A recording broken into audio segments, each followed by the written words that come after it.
would you say to those who would say, well, the students of illegal immigrants are illegal themselves, and so they're not entitled to be here in the first place? Well, first of all, when the parents decided to come to the United States, the children had no control over that. They came here without their consent. I mean, of course, it's best for the kids to stick with their parents, you know, so they come over here, and then they're penalized for something they have no power over. Well, there are those who say that's not the fault of society.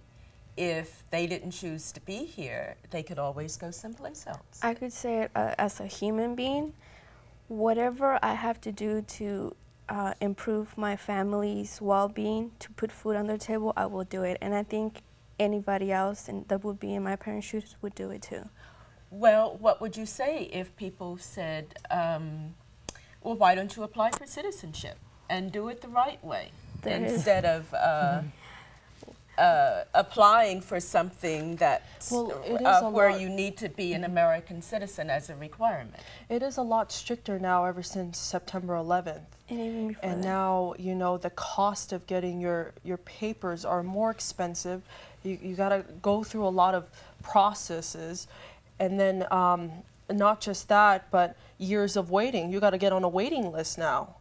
And well, there are those who said they've been on the waiting list and they've done it legally, so why can't everybody else? Well, see, it's not like I'm saying, okay, today I will become a citizen. You know, you don't wake up and just, you know, it's just there handed for you. It's a long process. It's very expensive. When I was at community college, when I went there, I was an AB 540 student, undocumented student, and with the money that I got to go to college, I used that money to pay my residency fee because it was a lot of money, $1,400. I mean, we were living in a one-bedroom, 5 people, you know, my mom was just making enough money to live day by day, so it's like there wasn't that extra money to pay this residency fee. As soon as I got the money, I paid for it and I got it right away. So, you know, there's many barriers to this citizenship path. Besides that, the waiting list nowadays, it can take anywhere from 10 years till 20 plus years. So it's not like you just go fill out a quick form and, you know, the day after they get to you, it's like, oh yeah, you know, come in, pay this much, and you can have your residency. And to add to that, there's a lot of the immigration laws are constantly changing. So if you probably made it one year, but the next year it's not going to be the same thing. Like, for example, I'm a student, I'm a great citizen, and I just want to go.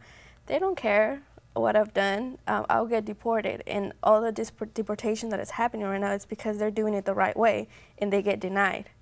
And so that's how they got their address, and that's why ICE goes into their homes. So you're saying the people who are getting deported are those who filled out the papers and are applying properly according to the rules? Yes. And another suggestion would also be that the immigration laws change by country. So whatever might work for me, not might work for her. You know, so it's like right now we have a smaller population that come from the so you're saying the laws are different if you come from Mexico or Guatemala or the Philippines or Pacific Islands? And for example, my sister's a U.S. citizen, and the process, the waiting list for me to get sponsored by her and get my residency is 30 years. 30 years? 30 years. My situation was a lot different because I had a second sponsor. When my golf coach found out that I had an immigration problem, he became my second sponsor. And when he sponsored me, I got my papers within 5 months due to the law project in East Palo Alto that you know, provides immigration help to residents of East Palo Alto and Menlo Park. You've come from the Pacific Islands? Yes, I was born in Tonga, and I came here as a child. I graduated from Sequoia High School in 2004, and I received a golf scholarship, but I couldn't get it because I was undocumented.